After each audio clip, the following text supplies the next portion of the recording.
3, 4. We just live right now, man. It's going down, excited for the season. You know, we coming off a playoff win. I mean, you know, we had a couple wins.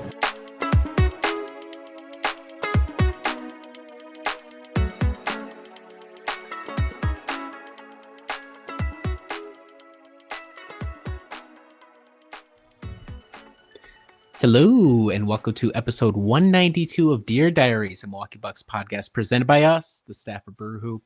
The staff covering all things Milwaukee Bucks, NBA champions, and now NBA Cup champions. My name is Riley Feldman, one of your usual co-hosts, back from behind the producer's chair. I've been away with some medical issues. I'm still not healed. I look like hell if you're watching on YouTube. I feel like hell, but it's so special to see your team play a game that will not count for anything historically and get a chance to raise a trophy in front of Adam Silver. So I decided I had to come back, and it wouldn't be more fitting to have one of the bigger NBA Cup doubters on the staff here to break it all down with me. It's Jack Traherne. Jack, how are you doing this evening? Yeah, not too bad, Riley. Still reeling over the cup victory. But yeah, great. Did fireworks go off in your neighborhood when the Bucks sealed the victory? Okay, good. Oh yeah. Just music in the streets, you know, it was crazy. People openly weeping, falling all over themselves. Actually, Adelaide had a much bigger reaction to the Bucks victory than Milwaukee did, so that's good. No, but good to be back on the pod and chatting Bucks with you around Christmas time. So let's do it.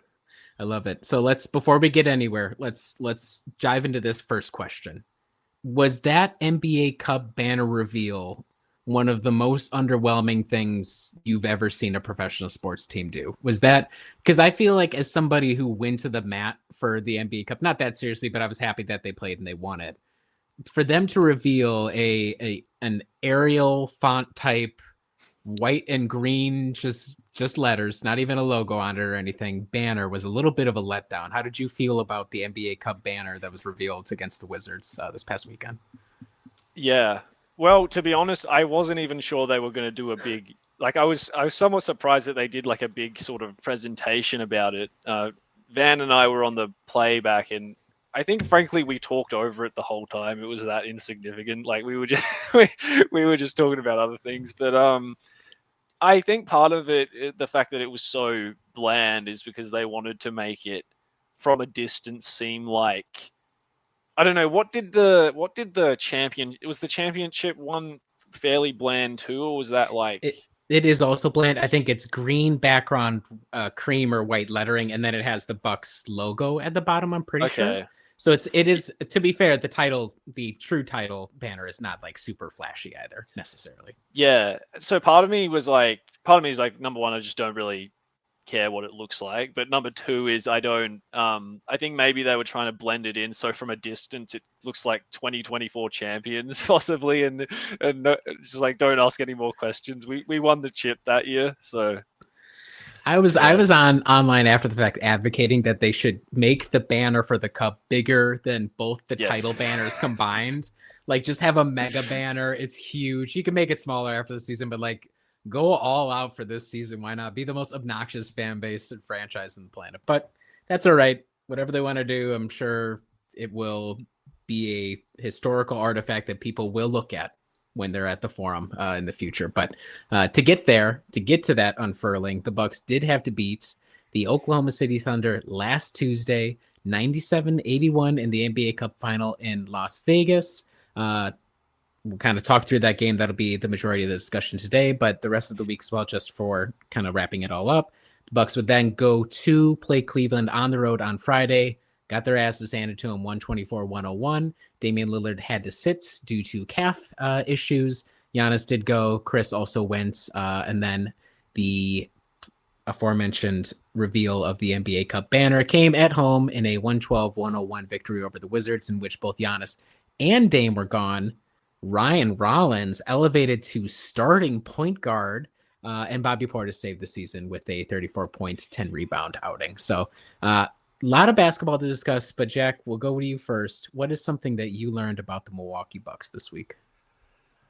So the thing that I learned was that initially with the NBA Cup, it's like, oh, if they make it to the final, I'm like, I literally don't care if they win or lose, because I was just like so incensed that the game counts for nothing, and it's just like to me, I'm a very like, I don't know what the word is, like calculated or whatever, and if we don't get a win out of it, I feel like it counts for nothing. Yeah. And then as the game started going, and then I was like, they were like, oh, they could really win this thing. I was a bit like, oh, now I actually do really want to win this. And if only just because it's like we won, let's say we don't win a championship with this core or whatever, we will have won some form of NBA championship against, well, technically not against all the other teams, but like every team competed in this cup, and the Bucks came out victorious. So I think there is some like value in that. And then at the same time, it's like we played, like I'm watching Giannis in the third quarter just go absolutely ham, and like he's going on offense and defense as he's having to deal with double teams, and he's rebounding the ball and assisting the ball, and I'm looking at him and he just looks absolutely so damn exhausted, and I'm worried that he's gonna like injure himself going too hard in a game that doesn't matter. And then Dame didn't sound like Dame would have played if that was just a standard sort of game. And so now he's injured, and so then now I'm a bit like, it is a bit, we should get, let alone one win, it should be worth like 2 wins or something. Like, I don't know. So the fact that we didn't get anything for the game, like the most important game of the tournament, all the other games you get a win, and then the most important game is just like a glorified, exhibition game. It didn't really sit right with me. Didn't help that the crowd sucked too. I know they're trying to make Vegas a thing, but quite obviously randos, whoever just happens to be on the strip at the time, that they just grab off the street and say, hey, we got a game going on. Not a winning strategy for making a great atmosphere.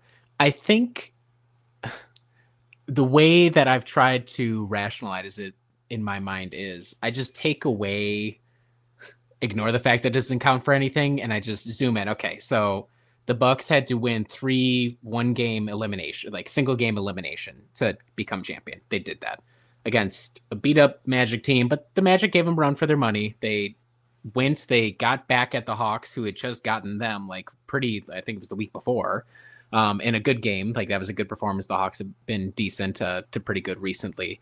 And then against a Thunder team that is the new hotness out west, was the new hotness last year, a year older now. Yes, they were missing Chet Holmgren, but when you're looking for opportunities to measure as a measuring stick of where your team is versus other upper competition, I think in that regard, like the fact that it narrowed it down to the Thunder feels like the right group that would come out of the West. Like it makes sense. One of the top teams of the West would come out, and the Bucks to be the other team out of the East to emerge. It wasn't a super strong Eastern group in the quarterfinals and semifinals, but still the Bucks came out. And to put a drubbing on the Thunder in a game that, yes, I mean, probably once the stomping started happening, I think the Thunder kind of gave in pretty quickly. But at a certain point in the third quarter, it was just, we were bullying them. Like just straight up. It was little brother treatment. It was really ugly for the Thunder. They shot horribly from 3, which they're not an excellent three-point shooting team. But when you look at it as just measuring, okay, how does the team look? We went from 2-8 to now we're full on in front of on ABC national TV, accessible to everybody over the air, bullying the Thunder. Like that's not a bad thing. Like I think from that perspective, I understand. Like it would be great if it counted for wins, all that. 100%, I agree. And it is a shame that ultimately, how funny it would be if it just undoes the entire season because now Dame is ruined for the rest of the year or whatever. Knock on wood, that's not actually the case. But I agree about being annoyed it doesn't count for anything, but it's a good thing that they showed up, and I think it's the culmination of the turnaround the team had. Ultimately, they reached the mountaintop, right? But like, did that kind of feel in that sense, just the game itself? Like, don't worry about the implications around it. Did it feel within that game as the final culmination of the full-on turnaround from that 2-8 start? Oh yeah, the connectedness was like off the charts. like spearheaded by Giannis. And then like to your point about like it being on national TV, it's like the amount of people that were like, oh, well, I now think the Bucks are. That was it's just like they've Giannis kind of is been playing. good. I Yeah, just found out Giannis Giannis is is my good. MVP, and it's like Yeah. they've kind of been playing like this for a minute now. But it's good to see you guys are paying attention. Like that was a bit funny, but yeah, it did. I think there is a like sentimental value certainly to the fact that they got that win and they showed that they can show up. They showed that they can show up in big games and get big wins. And I think that experience will prove valuable down the line, especially in like a big whatever it is, like a game 6 or a game 7. And Dame and Giannis, that connection that they seem to have in that game, in really, stomping on the Thunder's throat. I think there is certainly some value to having an experience like that and getting that win for sure. I think too, for us people who analyze the team or anybody who's watching the team and wants to say, okay, what were we doing at the start of the season? What's different now, right? So you run down very early in the season, you spearheaded the movement like, hey, Giannis needs to be doing a lot more. He needs to be rebounding better. He needs to be assisting. He does not need to be looking for his shot, or if he's going to look for his shot, he needs to be smart about it in his approach. I think he was perfect in the game. Oh yeah, like on all the levels. Defensively, he was excellent. With the help defense, he was very methodical getting into the paint, and he knew that the Thunder didn't have a response for him defensively. So it's like, okay, but he didn't just then say, well, I'll go for 50 then in that case. Like he still kicked it out, 19 rebounds, 26 points, 10 assists.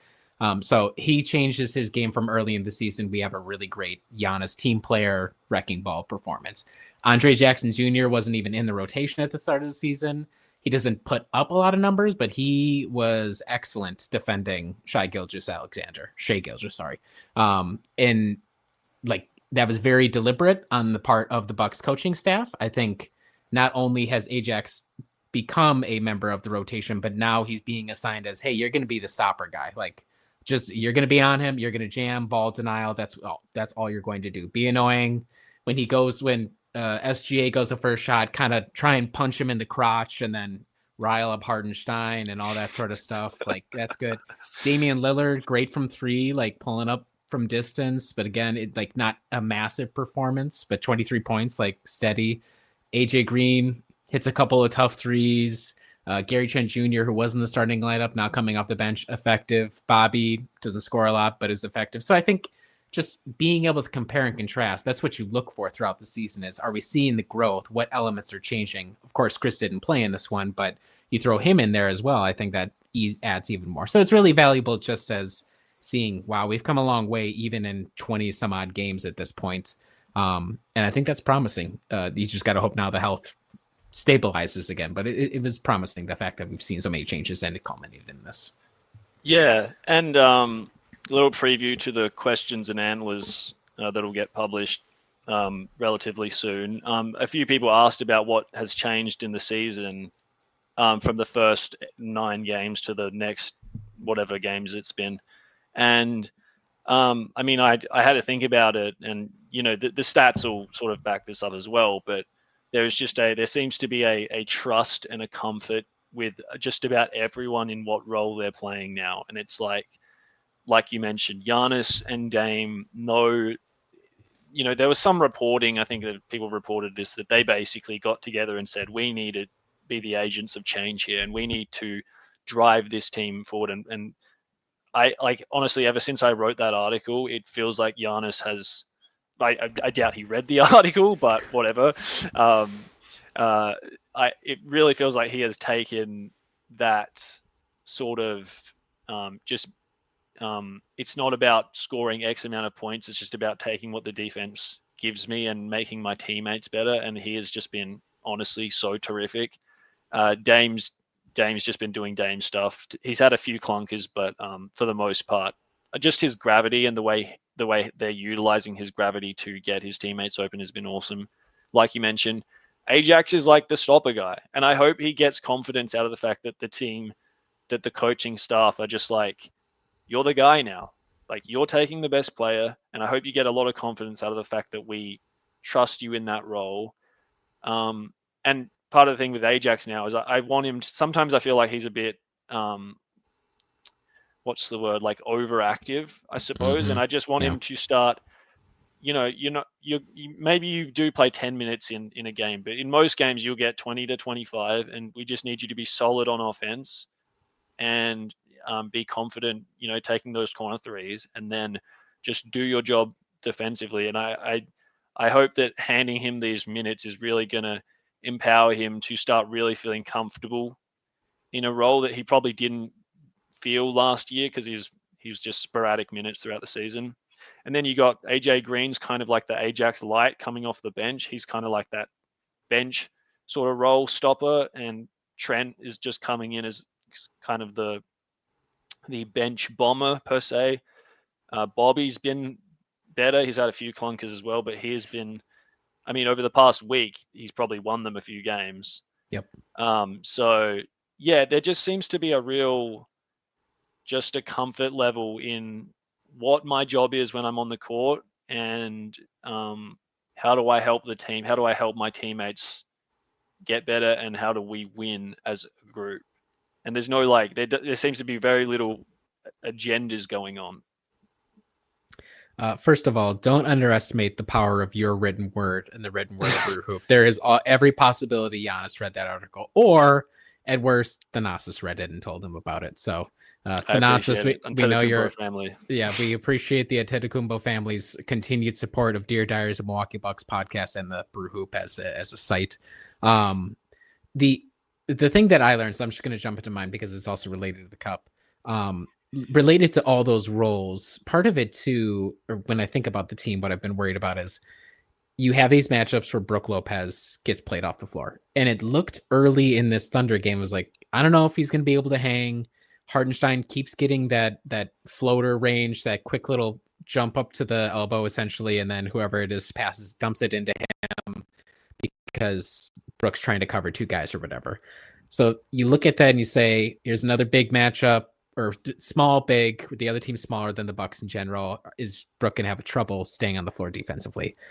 He plays as many minutes as Giannis. They both register 37 minutes. And in the second half, the team, Brook had a role to play in this, but the team as a whole did such a good job of stabilizing the perimeter defense and shutting off all that interior passing and making Brook's life a million times easier. And Giannis had a role play as well, doing so much help defense on the backside, or on the weak side, I should say. So what I learned is, yes, there are going to be times where teams can bully Brook off the floor, especially if they can shoot from three. The Bucks were really helped by the fact that the Thunder, I think they're nearly a bottom third, like borderline bottom third 3-point percentage team. In all games that actually count. They were horrible. I think they were like 5 of 32, I want to say, from three. So they're helped out by the fact that you're not getting punished from three. But you also want to think about opportunities like this where, no, you can just go bully them. Like, don't worry about Brook being played off the court. You should go and you should just go bully these guys. Because, like, Alex Caruso was the biggest guy they had for guarding Giannis for long stretches of the game. And yeah, Alex Caruso's has moxie, or whatever terms you want to give your typical white defender guy in the NBA, but he's not going to be able to stop Giannis. It was quite obvious as the game went on. So I thought it was exciting to see for the first time in a long time, because so many teams have at least a big, or they go small and they're able to shoot well enough that Brook, you kind of have to pull him anyhow. It was encouraging to see a situation where, okay, Brook can be out there and we can just straight up bully ball the other team. That's an exciting development, and something that it's like when people are like, oh, what if Brook posts up more, or what if whatever, Brook's rebounding more, or whatever. That's what people are yearning for, and I don't think we're ever going to get that on a full-time basis. But the fact that you can see it from time to time, I think, is really encouraging for the team. Yeah, one of the great evolutions in Giannis's game is he's like, I feel like he started this maybe 2 seasons ago, but he really makes a point of trying to look for Brook on those high-low sort of actions. And yeah, with Brook, I mean, if you can have him sort of, like I sort of on my extended recap, I made the point that like the Thunder had like a whole bunch of sort of I don't want to say fake shooters, but like Lou Dort is shooting like 40% on like decent volume. And like I remember I was listening to another podcast talk about the game, and they were just like, yeah, he's shooting this number, but no one ever guards him like he shoots that number. And then they had a whole bunch of like guys that were shooting okay volume, but on like 2 attempts per game, and like there was like a dearth of players that you could kind of use Brook as like a free safety against. And he is so excellent if you can play him as a free safety behind sort of Giannis. And I think that really helped gum up the works for the guys like Jalen Williams and Shea and who else, like Hardenstein and stuff.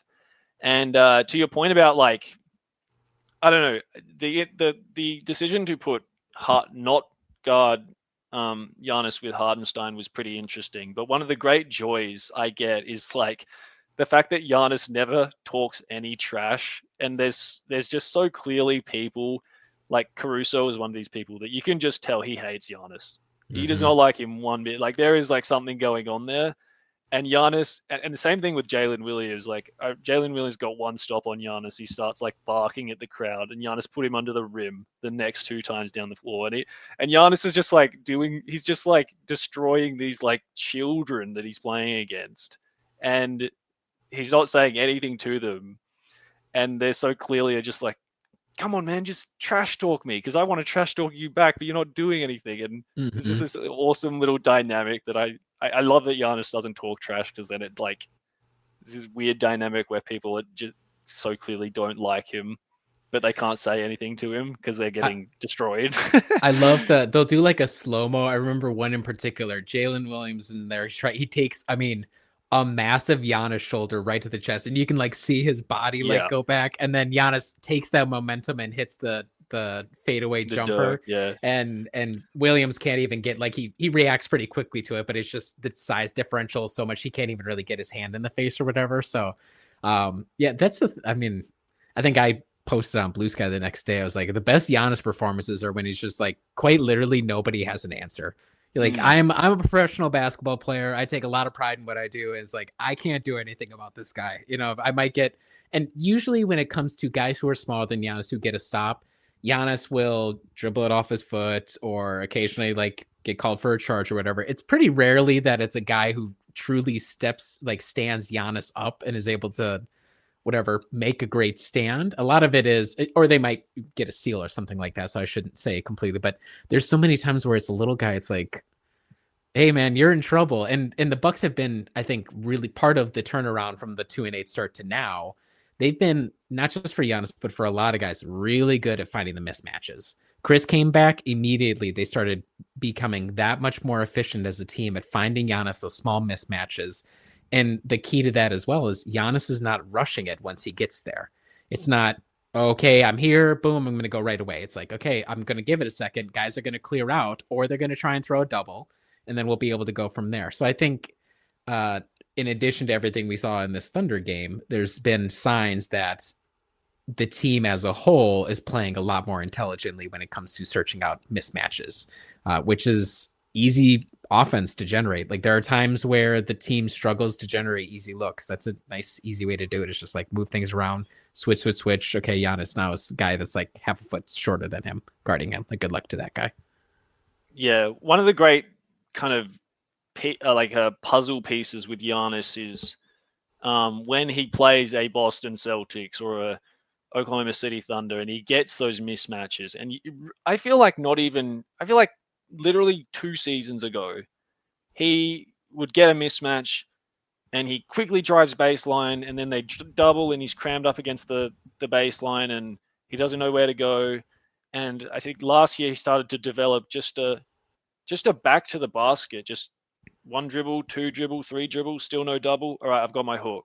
1 dribble, 2 dribble, 3 dribble. Oh, here's the double. All right, let me get it out. And that OKC game was, like I wrote in my extended recap, the most complete game I'd ever seen him play. I mean, maybe one of the finals games possibly, but like just his patience and the 10 assist number really does not do justice how excellent he was at just he just took what the defense has given him. And like some of those looks, like, you know, like he's got the ball on the elbow and he's got Williams guarding him, Dort's on his right side, and like Caruso's on his left side.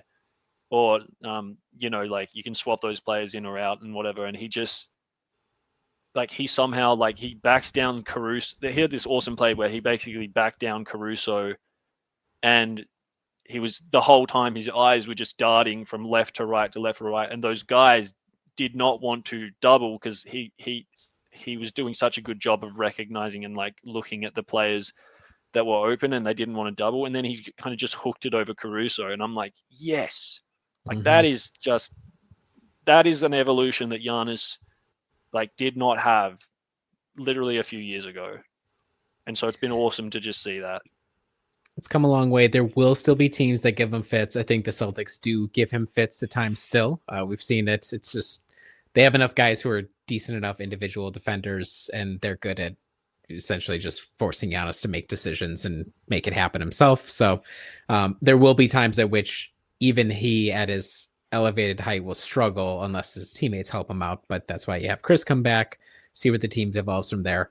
I got a couple of questions before we switch to our next section. One, is the Giannis MVP buzz artificial? Are we making it up in our minds, or do you think it's real? Do you think there's any actual tangible momentum? It was very funny. We had talked, it wasn't the day after, but it was after Nikola Jokic didn't even bother to defend a game-winning layup by Anthony Simons. And then the straw poll came out the next day, and Jokic is leading the initial straw poll for MVP voting. Giannis third, behind SGA and Jokic. Do you think there's real momentum here at all for Giannis? I do think, I reckon if they took that poll maybe a week later, I reckon there would have been, I reckon he might have been even in second. I don't really understand, like, man, the SJ, I do understand the Jokic one, like, as much as like we as Bucks fans don't love giving like Jokic all the credit. He is an incredible player, and it's more on the fact that his team is just, I think the front office at the Nuggets has done a pretty terrible job of retaining talent and stuff. Mm-hmm. And so like, I can't deny that he is a terrific player. There is a, you know, like there's a defensive element that Giannis just clears him by so much that I think gets discounted in MVP conversations all the time. But I think he should have at least been second. I mean, SGA, I get best player on the best team, but I'm pretty sure his stats are, I haven't looked this up, but I'm pretty sure his stats are lower across the board than they were even last year. So I don't know. There seems to be like a whole, like, I reckon I wrote this in our preseason roundtable where like, there seems to be like a push to get like SGA, like he's the new kid on the block, and there's like a push to the OKC are going to be the number one team, etc. But it's just like, there's no argument like on an individual basis to have certainly him over Giannis. And I think like if Giannis keeps doing this for another month and the Nuggets are like, did they lose? What are they? They are up. Oh my God, they're up. They were down 13 to the Pelicans before, and now they're up by 2 in overtime. I just checked the score, but thank you, Nikola Jokic, padding that MVP case. What can you say live on the podcast? Yeah, but yeah, certainly at least second, I would have thought, and I do think there is a push. Like if he keeps doing this and some other things fall our way, I think he could win it. To be honest. I think there's definitely a chance. I think the one other thing from the NBA Cup is there is value when you have MVP contenders go head to head and one absolutely stomps on the other team and the other gets shut down by a sophomore who can't help but foul out like half the time. So SGA, I think, ended the nights leading the team in scoring, but he only really came alive in the fourth quarter when it was pretty much decided. I think a couple of points in the third, but if you're looking for two-way play, Giannis, obviously the dominant player there. And then it breaks my heart that I have to go against the Eastern Euros, but every single Nikola Jokic defensive lowlight, I'm reposting it, I'm highlighting it, I'm writing in all caps. I'm saying that we cannot let this happen. I think there was some hater, I want to say it was a Bucks fan, went on like the NBA subreddit and posted about Jokic is allowing opposing players to shoot like 69.5% nice from the floor when they're within like 2 feet of the rim. And as God is my witness, that can't be my MVP. And I'm pretty sure if you look at Giannis, the Giannis numbers aren't like amazing either. But that's besides the point because I'm just a big hater. So we ignore that. We ignore that. we ignore that part conveniently. So okay, I think we're both agreed. Giannis MVP, buzz, momentum. If he keeps it up, team keeps winning. I think there's definitely push there. Anything from the Cavs or the Wizards game you want to take away? Part asterisk because of the injury stuff. I mean, it's good that they beat the Wizards. Obviously, the Wizards are terrible, but you're down 2 of your stars. Ryan Rollins comes back, helps save the season. That's awesome. Cavs road game. The Bucks. I think the Cavs shot 20 more threes than the Bucks took overall, and completely killed them. So, any thoughts on those 2 games? Anything you want to take away from those at all? Yeah, I mean, on the playback, I was sort of like, I was disappointed in the Cavs game. Not that I thought they were going to win. I mean, I thought they were probably going to lose. I didn't expect to win that game, but I was a bit disappointed in the way they went about it and the complete lack of focus from the word go. And maybe that's a hangover, probably was a hangover from the NBA Cup win and like the fact that they flew from Vegas, like long flight from Vegas, and got basically 24 hours. Like Bobby spoke about it in the post game. Like they basically got 24 hours off, and then they're on a plane again to go to Cleveland and play the number 1 team. And it's like, yeah, this is probably a scheduled loss. But I thought the focus that especially Giannis showed in the OKC game in the final was just not there. He seemed really unfocused in that game. So not a whole lot to take out of it, but the way they lost wasn't great. Didn't make you feel great. And then sorry, do you have any thoughts on the Cavs game before I go? I agree pretty much across the board. And it's also for some reason the Cavs seem to be flying under the radar, even though they're absolutely beating the brakes off of pretty much everybody. So yes, slightly schedule loss. I think even if Dame is there, I don't know how much of a difference it makes. I think they've always been a unique challenge because of the 2 big men thing that they have going on and the supporting cast. Kenny Atkinson obviously doing a great job. So we'll see. I mean, we'll play him a couple more times as the season goes on here. Interesting measuring stick, but yeah, it was if the team had gone all out and had like the champagne thing in the locker room after the fact and given in to Adam Silver's demand that he push alcohol on the youth of America, because that's what he's trying to do. Maybe then we could say, hey, they were so hungover, and maybe they were, but they weren't hungover from that. So I guess in that regard, I just wish they had popped a little champagne to give me just a little bit more of a fig leaf. But otherwise, not many other strong thoughts on the Cavs game. Yeah, and then Washington. I thought that it was a really encouraging performance. I mean, number one, Bobby Portis gets a lot of crap from all corners Everybody. of the internet, especially including me. Yep. And it doesn't change my opinion on. I just don't believe in his archetype as a player. Like, if they can trade him, I would want them to do that. I still believe in that. But if you got players out and it's like a Tuesday night and you're playing the worst team in the NBA, or a Thursday night and you're playing a bad team. I mean, he's a very talented player. He can do a lot of different things on the court, and he is very helpful for those games. I mean, he has won the Bucks like a number of those games. I remember the Clippers game last year. I think he went off when they went to Milwaukee, and we had I think it was just Dame that was playing in that game, and so he is just a really talented player that can really help you in those games. And then Chris was just terrific. That was his coming out party, and the fact that it came on the second night of a back-to-back was even more encouraging. And his first start of the season as well. First time in the starting lineup as well. And we should probably mention Ryan Rollins. I mean, what do you mean we? Yeah. I think you should mention Ryan Rollins. What are you talking about? Yeah, I mean, he's just a handy player. He's got. I think I probably thought he was a bit better than he truly is defensively, but he is. I mean, he can shoot. He's got explosiveness. I just think he's better than DeLon Wright, straight up. At this point, I think he's more useful. I think yeah, I don't know. Delon, not a great Yeah, story. if you were from Delon so far, but- if you were to say what does DeLon Wright do here, I would say I'm not really sure what he does here. That's a really good question, yeah, actually. I don't know what he does. Yeah, I get. I can't believe like I am saying this, but I get nervous when Delon is dribbling the ball up the court. I'm like, why is it so hard for you to get past someone like just dribbling the ball up the court? And yeah, so shout out to Ryan Rollins. I hope we convert him, to be honest. I think that's a possible. No, we'll see. Well, this will We don't be have a roster continued. spot, but No, we don't. you know. This will be a continued debate. I think the team will be perfectly fine just letting him sit on a two-way, unless somebody else rolls up and says, "Hey, we'll sign you." But I have a feeling maybe end of the season.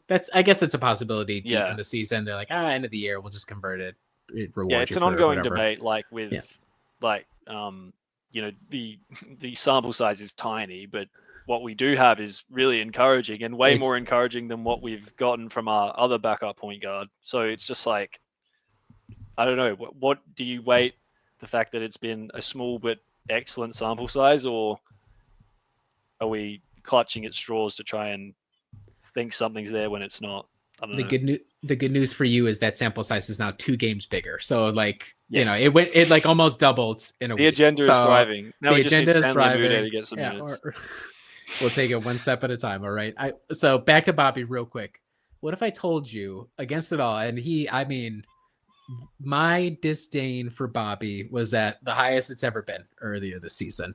And it's still pretty high, but during the NBA Cup, or was it the NBA Cup? I think actually it was which game was it that I did with Morgan playback? But Bobby hit a couple of threes, and every time he hits the three, I just go, like, I can't believe he's taking and hitting threes. His numbers on the season are almost identical at this point to the way they were last season, which he finished 3rd and 6th man of the year voting. So he's averaging 13.7. He's shooting 49 from the floor, 40% from three. He's actually up the 3-point attempt rate a little bit as well, which is nice. Rebounding a little bit more and actually assisting. He's at career highs in assists right now, which is actually impressive because his minute load isn't as high as it used to be. So, you know, he sucks on defense. There's no doubt about it. Nobody here is going to argue one way or the other. He's not redeemed there on that end necessarily, but he's been there for a couple of small ball lineups that have been promising with Chris out there. We'll continue to workshop that. And offensively, he went from being a hate figure to being like a dislike figure. And I think that's progress for Bobby. So that's what I would say. And of course, home game, NBA Cup banner reveal, and you get to have the Bobby game where he leads all scorers and he shoots super efficient. He gets a bunch of rebounds and everything. He has like 8 assists or whatever. The Wizards games, that's like built for Bobby. We should just rest all the stars for those games because it's like, look, if we lose, of course, it's embarrassing. But like, if it's at home against a really crappy team, just let Bobby start cooking. So people love it. His best games come at home. Although he did have that really good game in Brooklyn this year. So he did. I would love to see, and I easily could do this, but I'm not going to right now. Look at his home away splits to see how much better he is at home versus away. So. Shout out to Bobby, who continues to stave off trade machine death for at least another week. Although I agree that if the trade is there, you got to be okay with trading Bobby. And we'll pull see. that trigger. Do not be gun shy. Pull that trigger. If that trade value is where it's at, do it. Well, that's the thing is like it's a miracle because I was like, oh my god, he just completely shot his trade value. Like he's a black hole. He's playing the worst he's ever had. His defense is horrible. He's flashing game 1. He wants to get paid. He wants us to know he gets paid. Like he's going to make it impossible to move him. And now he's come back around. Doc Rivers said, hey, we need you to lock in. And he has. So yes, if the trade value is back up, let's make a move on it. Okay. So that's the Bucks. This is a first because 1, it's almost impossible to watch G League games. I don't know if anybody's tried, but they have them on 18 to 20 different networks across America and around the world. They're behind all paywalls. You used to be able to just watch these bad boys on YouTube. The golden age is done, but our own correspondent from Down Under, ironically, about as far away from Oshkosh as you can get, was able to watch a Herd game. So we're debuting this segment. The Herd is the word. the titles works, I mean, it's a rough draft. It's a rough draft, but give us a little bit of an update, Jack, about what you saw from the herd, the young guys who we haven't seen a lot of with the Bucks for obvious reasons, but who have been participating in herd games. What did you see? What can you tell the folks about what's going on in Oshkosh? Yeah, so like you said, I struggle to watch the games because the G League makes it impossible to watch them. But there was one game on YouTube about a week or two ago, and they played the Fort Wayne Mad Ants. I was like, oh, awesome! I'll watch this because it's just like we have a number 23 pick and a number 33 pick playing, and those aren't when it's not like just complete randos playing. Like those are guys I want to get eyes. Oh, if I'm not doing anything, I'd love to get eyes on. Yep. And compare to see what they're doing, since have they evolved since Summer League? Are they about the same and whatnot? So I'll talk about three guys. I'll talk about AJ Johnson, Tyler Smith, and Henry Ellenson, he's a well-traveled yes player. He's from Wisconsin, I'm pretty sure. He is. Yes, so, he is. Yep. So Wisconsin legend, yes, Henry Ellenson. Yeah. So with AJ Johnson,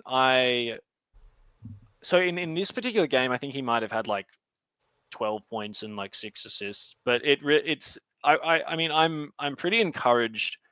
Like the base of what he is very interesting to me in a way that for example, with Ty Washington, for example, last year, and he was like a former number 30 pick. Like he would dominate in the G League, and like he is a way probably better basketball player at this point than AJ Johnson is.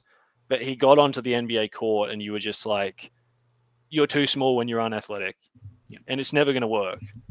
Probably, like as much as I like Ty. Whereas I love the base that AJ is starting with. I'm most excited about him on defense. I think he's going to be able to guard ones and twos absolutely fine. Like he's got quick feet. He showed that in the preseason game against LA when he got decent minutes.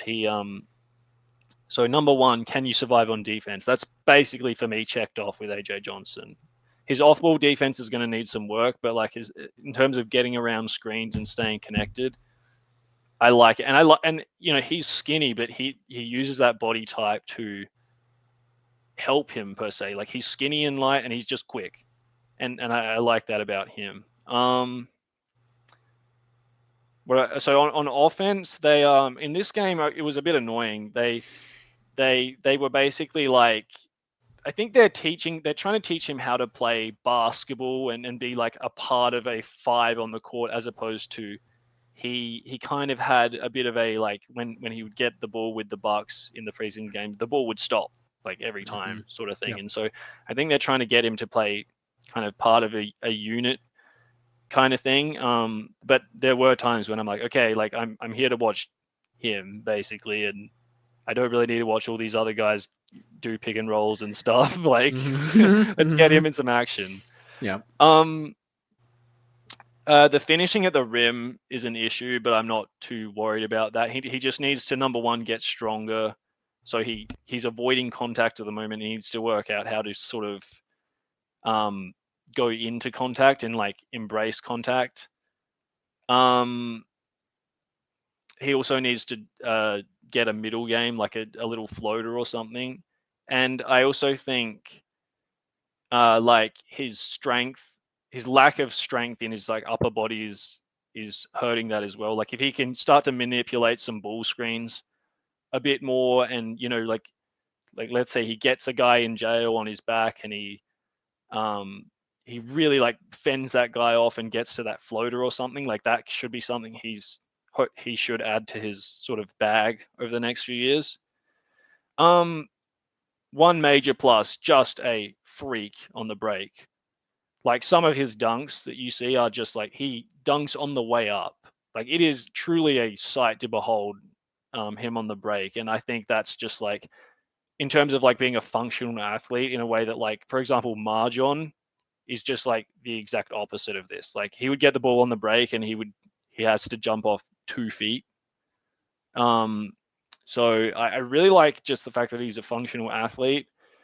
And the other thing is I like his shooting. He's a solid.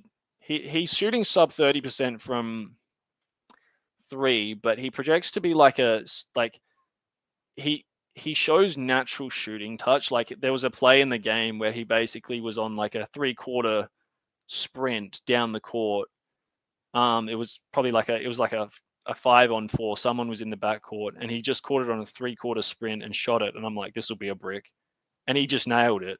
And so I thought that was quite impressive. And then he also had a really nice, like a pass that he wouldn't have made in summer league, where he came off the pick and roll, he drew the screen as defender, and the low man from the opposite corner came in, and he just whipped it cross court over to Tyler Smith, who hit the 3.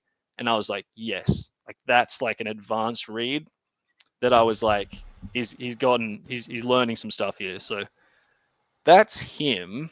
Okay, so progress. You feel like progress. You've seen progress. Okay. Good. Yeah. I was pretty encouraged, and it's not even really in that game, but I just think you can see sort of what they were thinking with drafting him is that defensive potential can get him on the court quicker than you might think. Yeah. Tyler Smith is a bit. Now in this game, he had a season high 22 points and 6 threes, and I think his numbers on the year are not terrific. I think he's also shooting sub 30%, but like, I don't know, the shot looks really beautiful. And you can see like that's what they were thinking. They were thinking like a long-term Bobby Portis replacement possibly with him. Yep. He doesn't really do anything else. That's kind of the problem. If you run him off the line, he doesn't really attack. He can't really like beat his man. He's a bit of a wet noodle out there. Like you can kind of just push him around and stuff. What else do I have? Decent rebounding numbers. Like I think he's averaging nearly like 5. Got it up here. Well, I will say this as well. For people who want to go look up G League stats, I'll be honest, almost impossible. Their website is making it really difficult for me to even navigate. I don't know what the hell a tip-off tournament is. I guess that's what they're doing right now, maybe? Yeah. I've got 12.7 points per game and 5.7 rebounds. Yes, that's what I have as well. Yep, you're good. Yep. Yeah. So with him, I think it's just about the on-ball defense needs work, the off-ball defense needs work. But the one plus is he's pretty athletic, so hopefully that can translate in. Like the ceiling is probably a bit higher than you would initially think it is. Yeah. Just because of that. But you can see why he fell to like the second round. Like the worries on the defense are real. And then, I mean, Henry Ellenson, 6'10", 27 years old. He's averaging 18 and 9 on 50% field from the floor and 38% from 3. Mm-hmm. I don't know, man. On good volume too, on decent volume for a big man. Yeah. He's like similar to Bobby. He's a 4'5" tweener, 6'10". I'm not sure he might be like 6'9" or 6'8" really, but it feels like he's playing too well right now in the G League that he's not going to get a shot. I'm not sure how his game really translates to the NBA, but I don't know. He's an interesting sort of flyer. And the thing with the Bucks is they're always looking for shooting bigs, and shooting bigs just don't grow on trees. And he's playing really well in the G League sometimes at this moment. So like he had a 3-game stretch of 34 points per game and 13 rebounds. So I don't know, not many notes on him, but possibly an interesting guy for the future if he doesn't get snapped up here soon. I'd have to look if he has the 4-year NBA experience. I mean, like you said, he's well-traveled. He's been all around the world playing professionally. I don't know if he has served 4 years in the NBA or at least had experience in 4 different seasons to prevent him from doing a 2-way.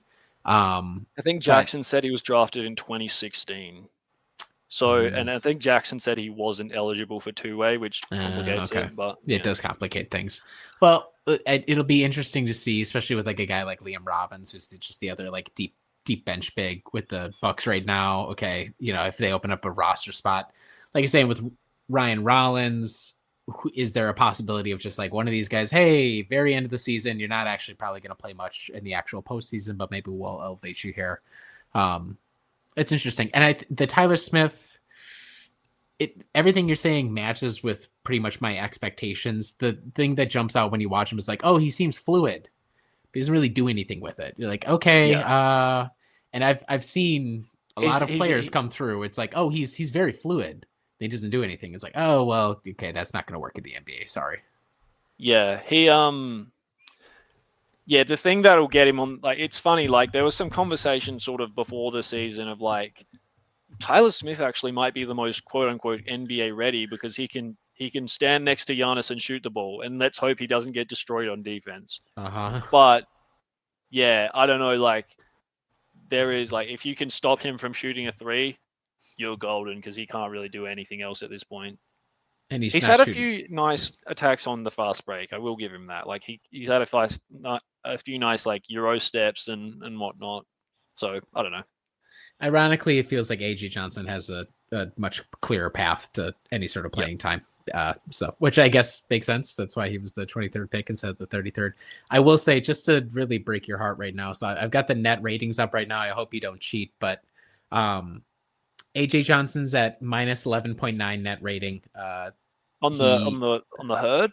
On the herd, yep. He's minus 11.9. Tyler Smith's at minus 14.0.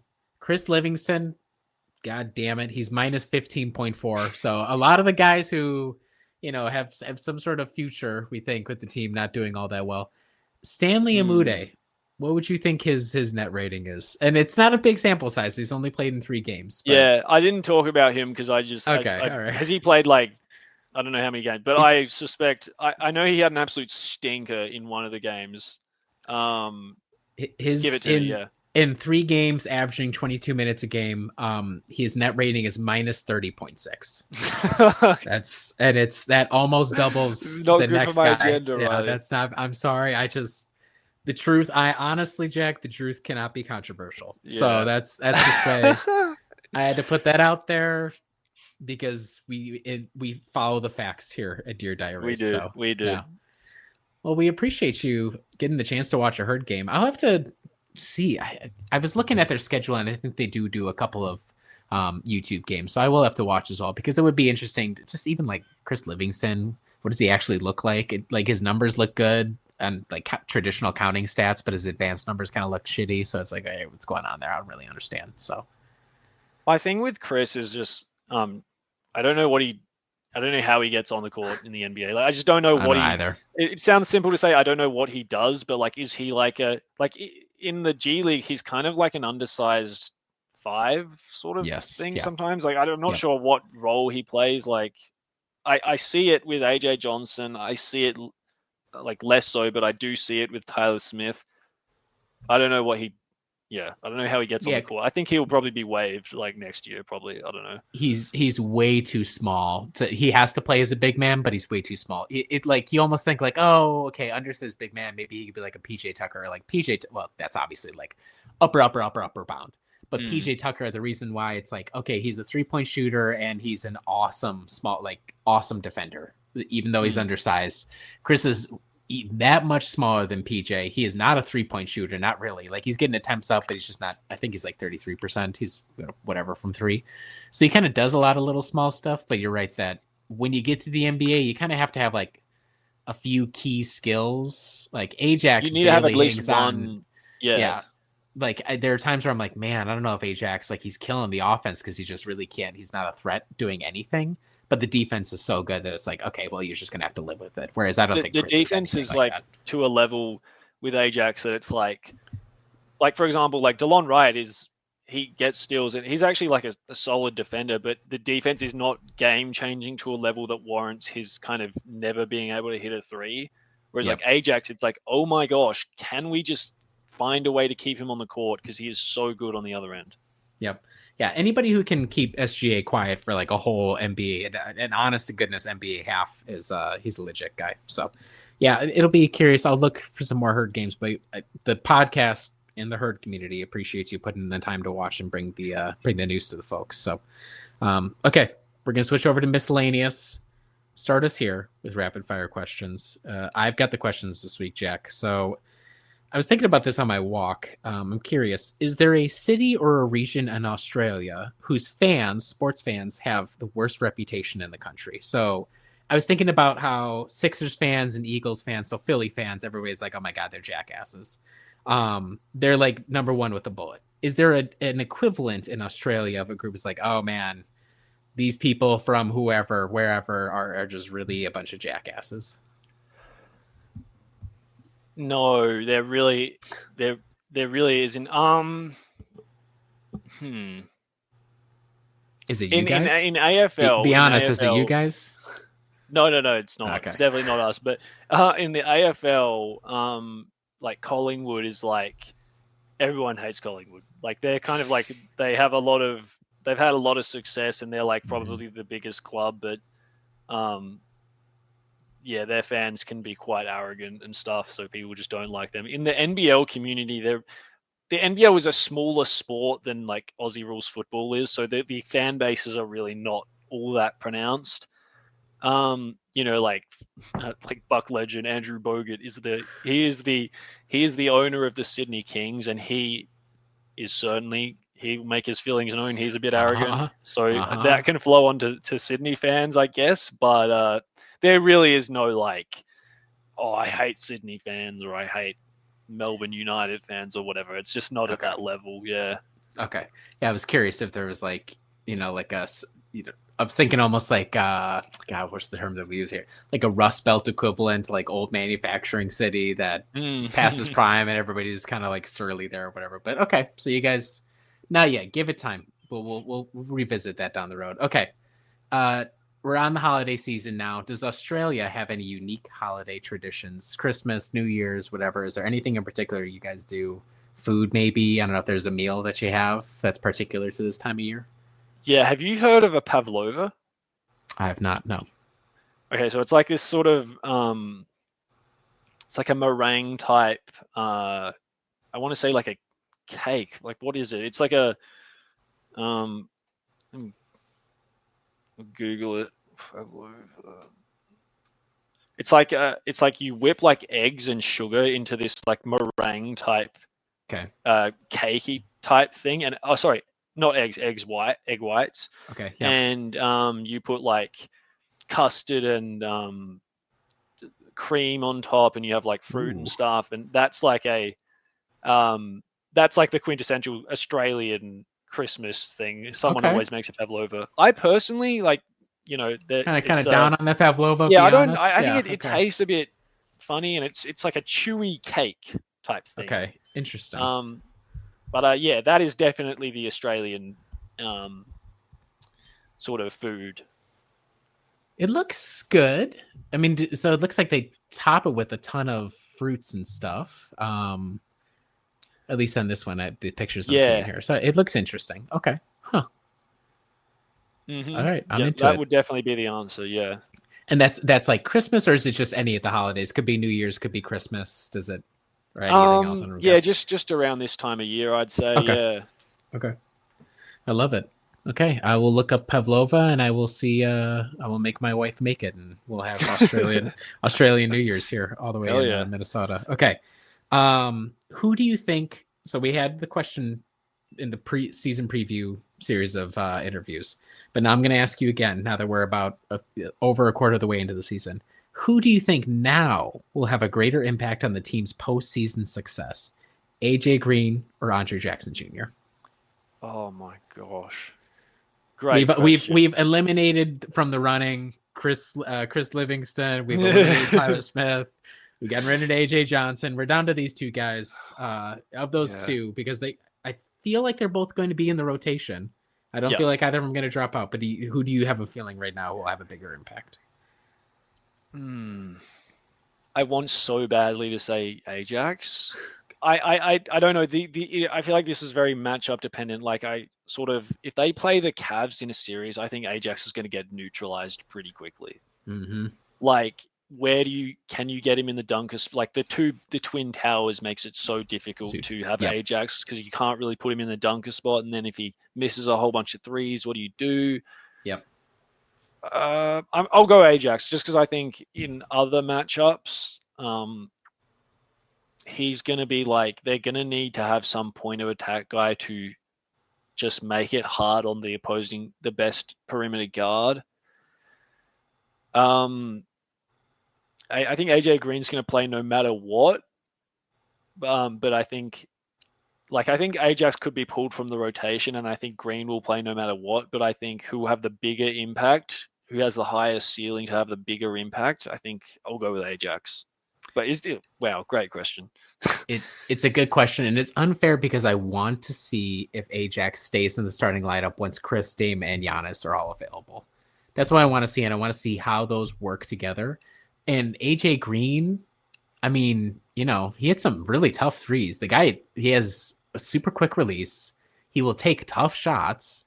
He is very active at getting into position to take those shots. Like, okay, that's a really replicable and valuable skill that at times not many other Bucks on the floor have at a given moment. So I would probably say Ajax as well, just because I think on a team where offensive production is valuable, but I think they'll have that locked on more reliably. Finding the right pieces to make things work defensively is going to be the bigger challenge. And I think Ajax fills more or answers more questions on that end than AJ Green does. So very close. I think they'll both be valuable, which is a great place for the team to be in. Like what progress they've made over the past, 25 games. But I would say Edge Ajax, would not be surprised if it's AJ Green. So, okay. Final question for you.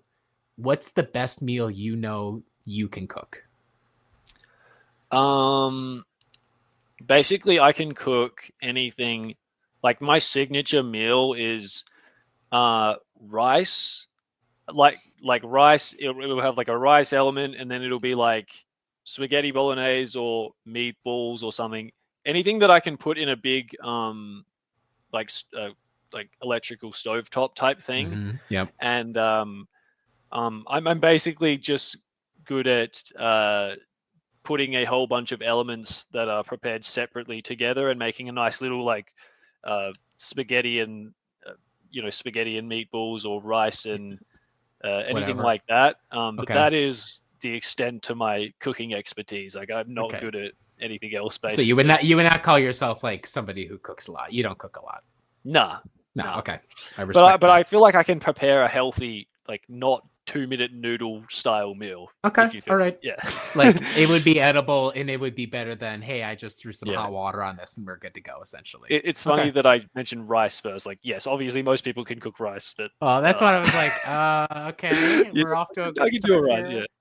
Did you wait, Han? Are you implying that you do rice with meatballs? Is that what you're saying? Are you saying rice as a base and then spaghetti and meatballs is another option you could make? Oh yeah. I'll do rice with meetballs. Really? Like, I'll mix it up like that. Yeah, I with don't the really bolognese. Care. Really? That's awesome. Yeah. Wow. I mean, only reason I like rice is because you can chuck it in the rice cooker and then it's done with. Whereas like spaghetti, it gets done quicker, but you have to stir it and stuff. And you have to monitor. Yeah, I'm a big rice fan over here. Right. Yeah. Okay. Respect. Okay. Well, whenever you either we come down there or you come up here, we'll have to put you to the challenge. We'll do like a YouTube video where you show everybody you do your rice and meatballs. Okay. That's all I got for rapid fire. We're gonna go to your recurring segment, Tales from Basketball's Outback. What's happening in Australian basketball? Not great for the 36ers over here. Really. The season has just torpedoed, basically. We're sitting at 7-9 now, and I think I spoke on the last time I was on that basically there was a big melee probably about a month ago.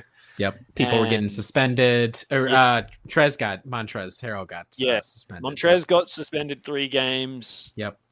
Kendrick Davis, the point guard, got suspended 2 games. We lost all 3 of those games in a really tight competition with like 30 odd games in a season that can effectively like undo you. Literally a tenth of your season gone. Yeah. And then in the third game, might have been the second or third game of those suspensions, that Dejan Vasiljevic, the other kind of scoring guard, did his hamstring, and then in the next game, our number one stopper, Sunday Dech, he's like a defensive guard.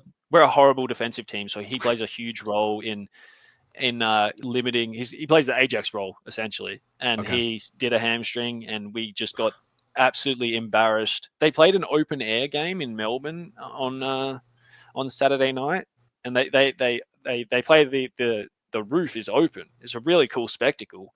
That is cool. I like that. Yeah, it's summer over here, so the weather's not too bad, and they just got absolutely embarrassed. And so, they're sitting at.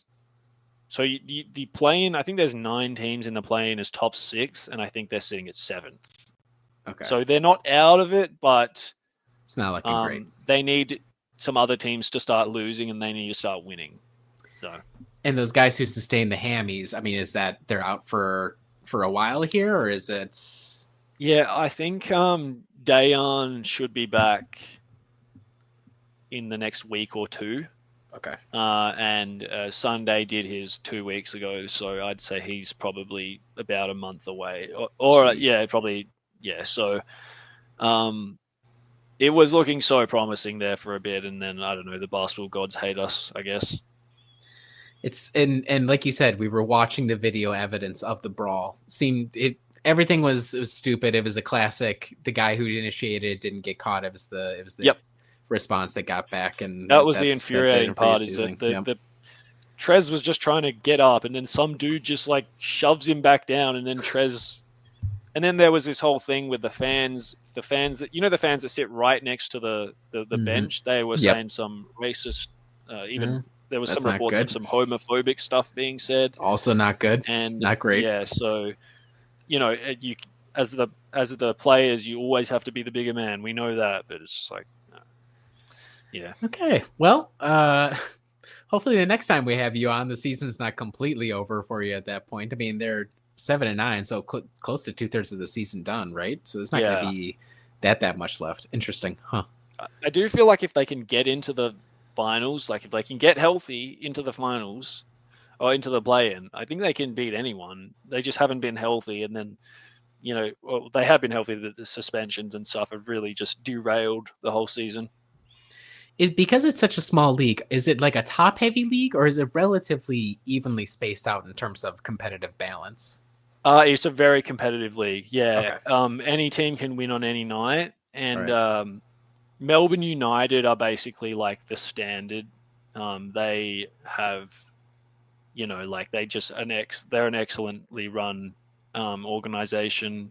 The Perth Wildcats have Bryce Cotton, who's like a NBA. He's probably like the greatest NBL player ever, possibly. He like has just been on a run where he scored like at least 40 points in like 5 straight games or something. He completely destroyed the 36ers. So so there is some stars in the league that are just like head and shoulders above everyone else, and then it's just like there's some really good organizations, but it is a very competitive league. Well, that makes the playoffs exciting, at least when you go in, you're like, okay, there's a legit shot that in. Is it are they smaller series like the NBA, or are they single elimination games? So there's the play-in games, which are obviously just one, and then there are there's the top. So there's the top 4 that play in a 3-game series. 1 plays 4 and 2 plays 3, and then the final series is 5 games. Got it. Okay, interesting. Well, we'll be pulling for you.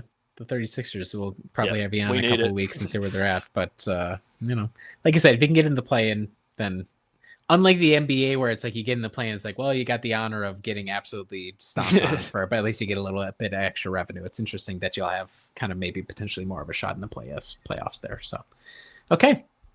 Well, with that, we'll wrap it up with our weekly predictions. Kind of a weird week. Hopefully a nice week. Good get back in winning form week. At Chicago when this comes out on Monday versus Brooklyn at home on Thursday, and then at Chicago again on Saturday. 3-game week, kind of weird in Chicago choice, but whatever. Jack, how do you feel about the Bucks this week? What do you think they'll do? Man, Chicago beat Boston recently, and Yep. without, although they also got pelted, and they played them twice, and they got pelted in the next game. But man, without Dame in Chicago tomorrow, oh man, Chicago's like a funhouse mirror. I don't know what they're going to do from night to night. Yeah. I'm tempted to say 3-0. I'll go 2-1. I feel like they will lose tomorrow. They'll beat Brooklyn because hopefully Dame's healthy by then. Brooklyn don't have Cam Thomas, and they just traded Dennis Schroeder, so the tank is on over there. So we should be able to get that win. And then the next go around in Chicago, I'm like health providing, I'm a lot more confident. So let's go 2-1. Chicago is a funhouse mirror because there was that really fucking annoying loss that we had early in the season to them where I was like, oh man, what the hell is happening here? So I think 2-1, I think you convinced me. 2-1 feels right. I'll go the same. They'll lose tomorrow. Everybody will go, oh my God. We'll be in the chat. We'll say the NBA Cup was worthless. I can't believe we did this. The season's over. And then Dame will have had at that point like a week off to recover, and then he'll be back. And hopefully, I'm feeling hopeful that this will be the first week we see the big three start together, a game together. I'm hoping Brooklyn. That's more exciting than any record. I mean, obviously you want them to win all the games, but just to see all three guys take the floor together, starting lineup, see where we start to work the team from here would be exciting. And I have a feeling this week is going to be the one that we have it. So 2-1 as well, but feeling pretty good, and hopefully health will solve itself and we'll be in a good spot. But we are going to wrap it up there. I think we will have one more podcast before the year is out. But if we don't, we want to thank everybody for listening, for watching on YouTube. As usual, like, subscribe. If you know people who like the Bucks, please send it to them, share it with them. Follow everything Bucks at brewhoop.com. Game coverage, Monday morning media roundup, Wednesday weekly wrap up. Questions and Antlers is back. Jack has been taking the lead on that. We have the Tuesday tracker. Obviously the podcast, all sorts of stuff. We appreciate everybody who's been along with us throughout 2024. If we don't get another podcast in, happy holidays to everybody. Happy New Year. And we will talk to you again very soon.